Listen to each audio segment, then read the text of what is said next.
Podcast. Podcast. Podcast. Podcast.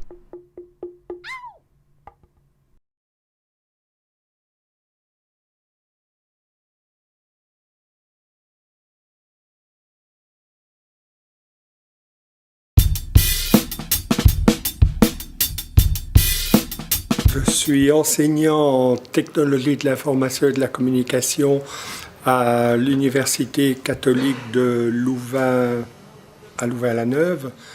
Je précise technologie de l'information et de la communication dans un contexte d'enseignement, de formation, d'accompagnement de l'apprentissage.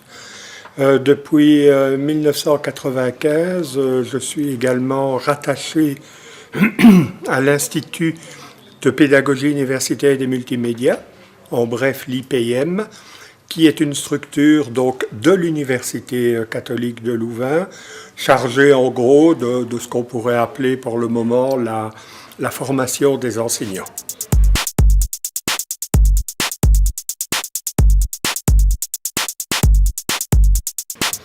Alors donc effectivement l'IPM c'est un institut fondé il y a une quinzaine d'années comme je l'ai dit.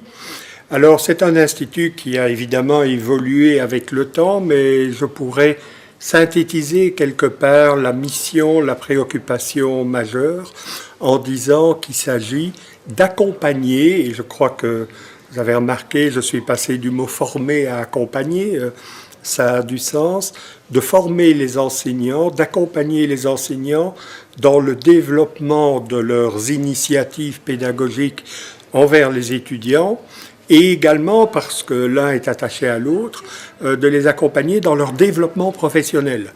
Ce qui veut bien dire que pour nous, oui, enseigner à l'université, c'est un métier qui s'apprend, qui doit s'apprendre de plus en plus en fonction des contextes mouvants que nous connaissons.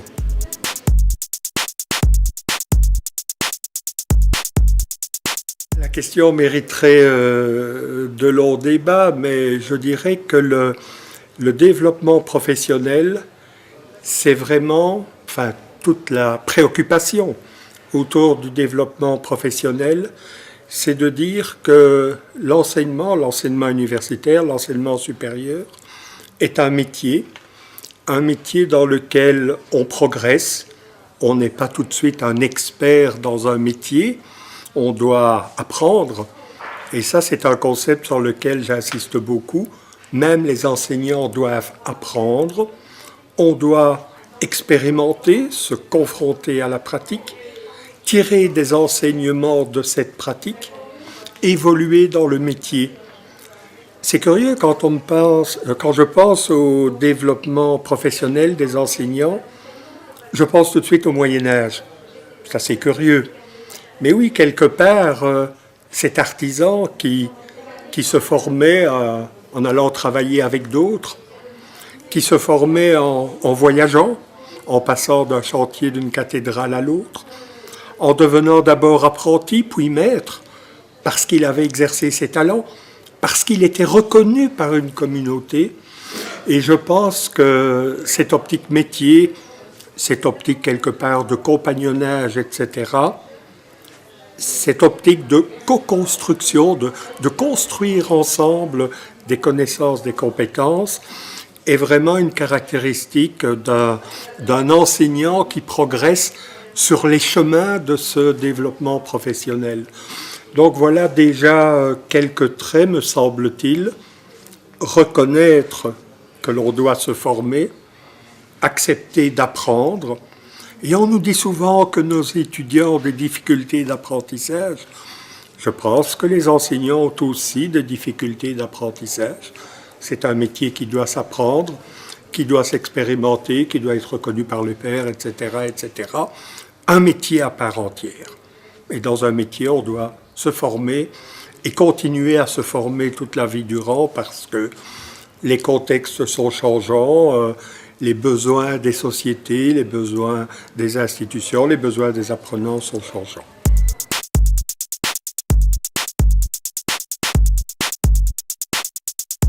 Je répondrai peut-être brièvement, j'ose l'espérer, parce que finalement elles sont là pour favoriser ce développement professionnel, un peu comme un enseignant est là pour favoriser l'apprentissage.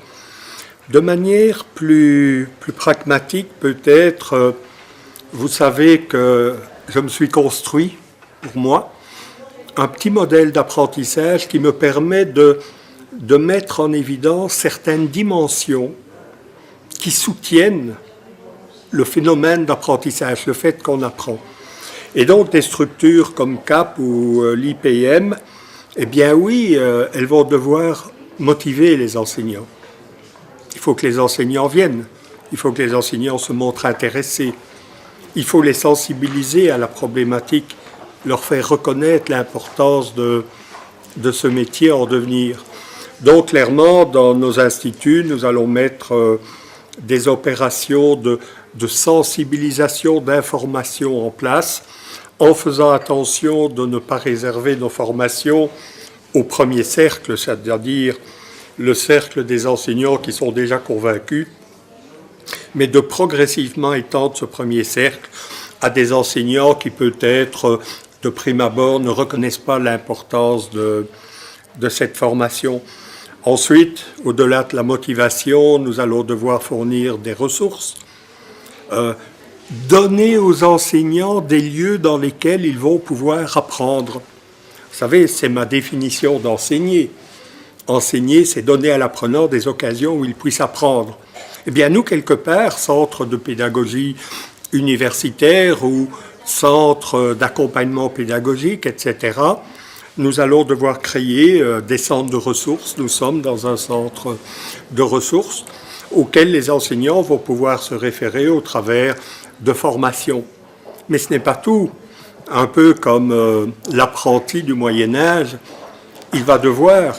l'enseignant, va devoir expérimenter.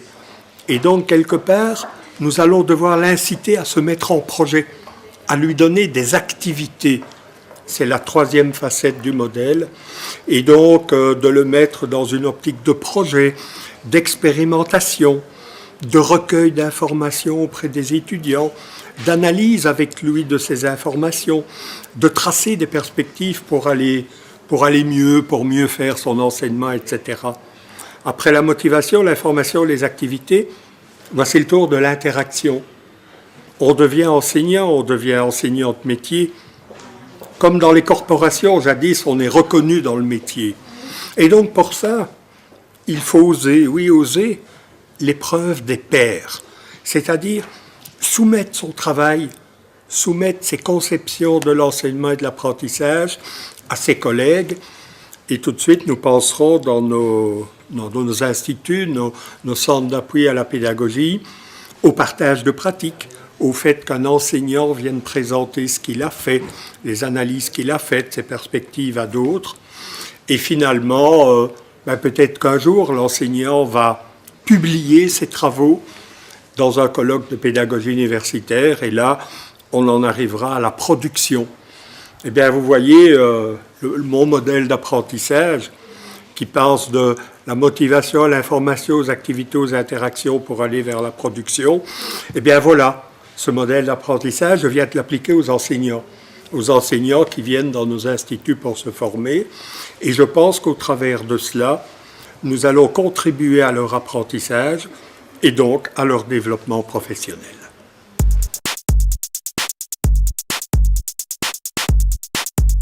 Se dire comment motiver, c'est dire comment agir sur la motivation. Et comment agir sur la motivation, ça demande de savoir comment la motivation, ça fonctionne. C'est un peu la même chose avec l'apprentissage. Comment peut-on enseigner sans savoir comment fonctionne l'apprentissage, puisqu'enseigner, c'est agir sur l'apprentissage. Alors la motivation, je prendrai une théorie toute simple, il en existe plusieurs, mais une théorie qui me séduit assez bien, parce qu'en plus, dans le temps qui nous est donné, elle est assez facile à appréhender. C'est la théorie de Roland Viaud. Alors Roland Viaud dit que, bien sûr, il parle de la motivation en contexte scolaire, mais je vous ai dit que nos enseignants, ils sont là pour apprendre, et donc, tant pis si je fais un blasphème, nos enseignants sont en contexte scolaire. Il nous dit que la motivation, elle parle des perceptions du contexte, des perceptions de l'environnement. Comment la personne perçoit-elle cet environnement et qui fait qu'elle va regarder cet acte d'enseigner et donc cet acte d'apprendre d'une manière favorable. Comment dans son cerveau les petits neurones vont s'arranger pour que cette information soit appréhendée, appropriée par lui, redevenu apprenant. Alors Viault nous parle tout d'abord de la perception du sentiment de compétence.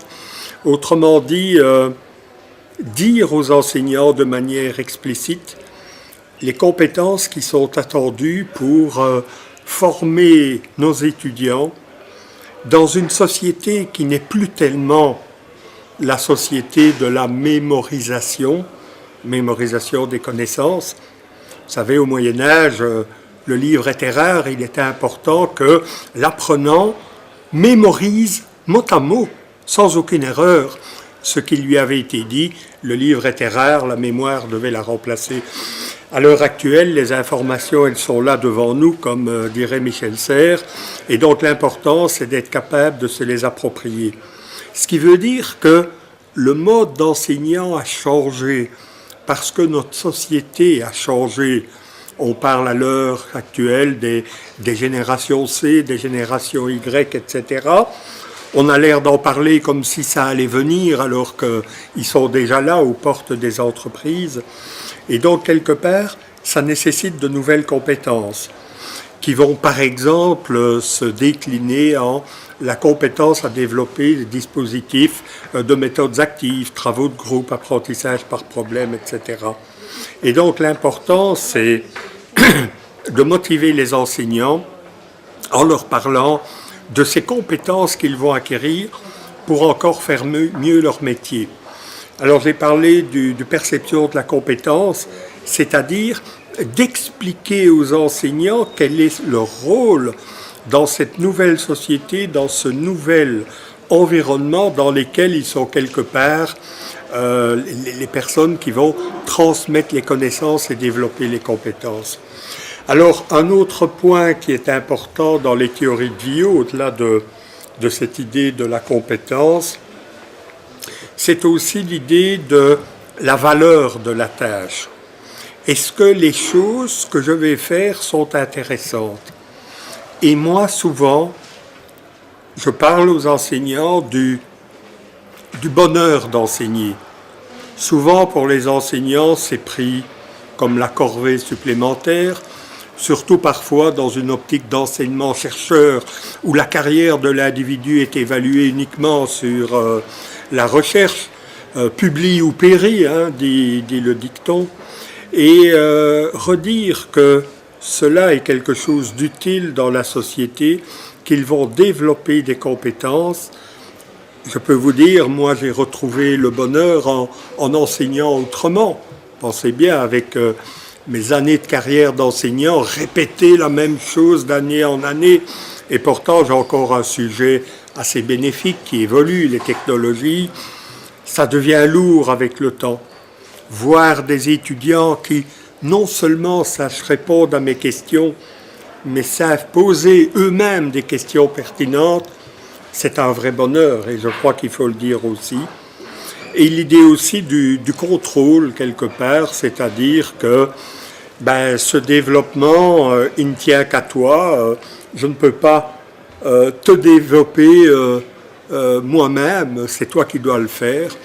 Et donc, je pense que c'est très important.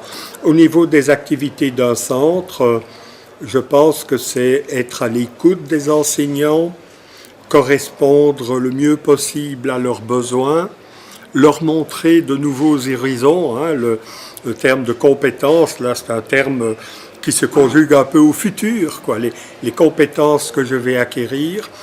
Et donc, motiver les enseignants, ça passe par expliciter avec eux ces compétences, montrer le besoin dans la société, une société qui change, etc.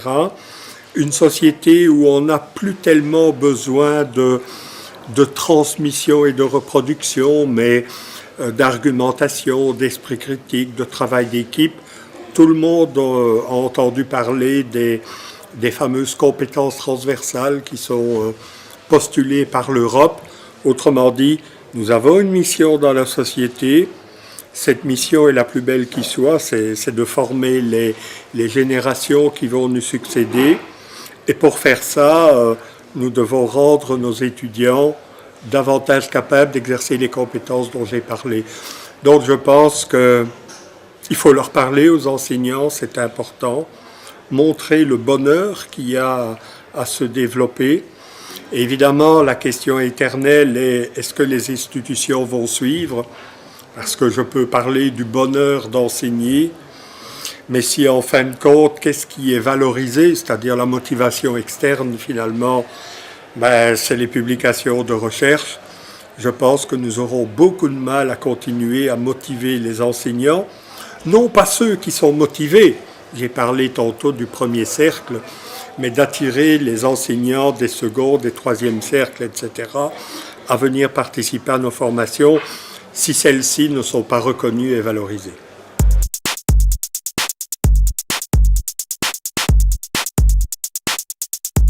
Eh bien, dans ma réponse précédente, j'y arrivais, donc la valorisation du métier. L'être humain est ainsi, on peut parler de la motivation intrinsèque, la motivation interne, celle du beau, d'accompagner les futures générations, de penser au bonheur de la société auquel nous allons contribuer au travers des formations d'enseignants et des formations des étudiants.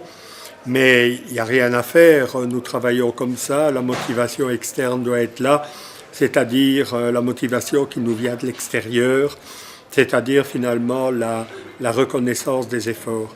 Alors, je pense vraiment qu'il y a des choses qui sont indissociables.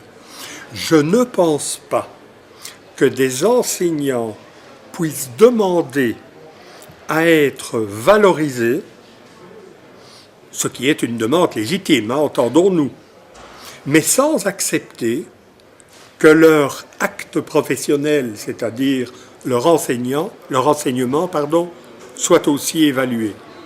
Je dis que dans la dynamique de la valorisation, il y a un certain nombre de choses qui vont ensemble et elles sont indissociables. 1. L'évaluation des enseignements par les étudiants et par les pairs, on en parlera. 2.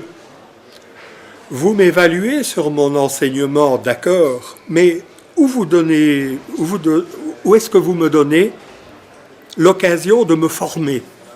Et donc, l'efflorescence des centres d'accompagnement pédagogique comme l'IPL, CAP, etc., etc. Vous m'évaluez, d'accord, vous me formez. Maintenant, vous m'avez formé, je veux faire des tas de choses pour ma pédagogie. Mais j'ai besoin de moyens, j'ai besoin de soutien financier, ça prend du temps, ça coûte cher, etc. Donc, il faut mettre en place des moyens. Non pas la manne d'abondance, mais comme ça se fait pour la recherche, on financera les projets qui seront présentés par des enseignants ou des équipes d'enseignants à des comités qui décideront de l'octroi de financement.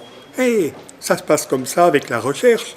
Quand vous voulez financer une recherche, vous écrivez un projet de recherche, vous le soumettez à des organes, et si votre projet est bon, il est financé. Je pense que l'enseignement gagnera à reprendre finalement les méthodes de la recherche. Vous m'évaluez, vous me formez, vous me donnez les moyens. Eh bien, je vais devoir aussi faire du reporting sur ce que j'ai fait. J'ai dépensé les deniers publics à faire des choses. Eh bien, je vais devoir passer par des partages de pratiques, présenter à d'autres enseignants, diffuser l'expérience que j'ai faite. Oh, pourquoi pas la publier dans des colloques, etc., etc. Et alors, on aura des pièces à conviction pour valoriser les enseignants. Les évaluations des enseignements, les projets auxquels l'enseignant a participé, les fonds qu'il a reçus, les partages de pratiques, les colloques auxquels il a participé, tout ça, ce sera des pièces à conviction pour constituer un portfolio Portfolio, c'est l'outil dans lequel on rassemble les preuves de la compétence qui s'est développée. Un portfolio qui sera une sorte de production de dossiers qui permettront à l'enseignant d'être promu, d'être valorisé, etc., etc. Donc, je pense que ces éléments, évaluation, formation, accompagnement de projet, interaction avec les pairs, publication, etc., ne peuvent pas être dissociés. Les anglo-saxons parlent du SOTL, alors c'est compliqué, c'est le Scholarship of Teaching and Learning. Ça représente le chemin du développement ultime, je dirais, de l'enseignant. Et Schulman, qui est un des personnes qui a introduit cette notion de Scholarship of Teaching and Learning, le métier de l'enseignement et de la recherche, dit que pour accéder au Scholarship of Teaching and Learning, en abrégé SOTL, eh bien, l'activité de l'enseignant doit être rendue publique. Que dirait-on d'un chercheur qui consigne bien ses informations dans un petit carnet, mais qui ne les soumet jamais aux autres? On dirait que ça ne va pas. Il soumet ce qu'il a fait à l'appréciation de ses pairs. Il publie ses réalisations dans des colloques, etc., etc.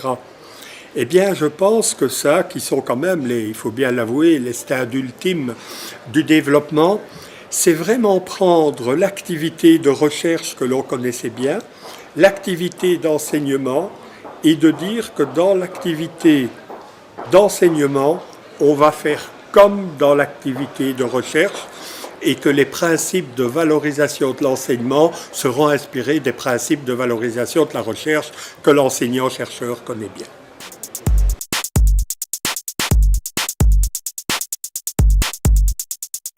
Ça, c'est une très bonne question. C'est le jeu des physionomies, des visages, sans doute. Je le reconnais à plusieurs traits. Je crois qu'il est plus souriant qu'un professeur qui n'est pas rentré dans cette dynamique de projet. Il a l'air content de son enseignement. Il discute franchement avec ses étudiants des objectifs de son cours. Il travaille à visage découvert. Il n'est pas sur la défensive. Donc, il y a peut-être cette posture. J'ai envie de dire en souriant, c'est un enseignant que je rencontre dans pas mal de colloques. Il vient présenter ce qu'il a fait.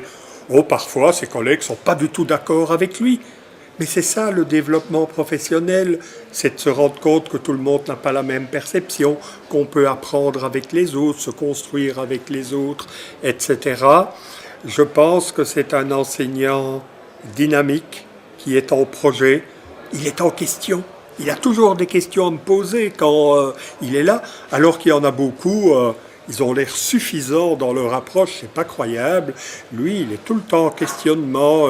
Il y a des étudiants qui m'ont dit que, et j'ai observé que, tu comprends ça toi, etc.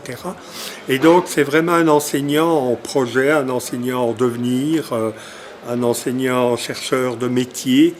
Comment dire, ben voilà déjà quelques traits auxquels je reconnais un enseignant qui chemine sur ce chemin du développement professionnel.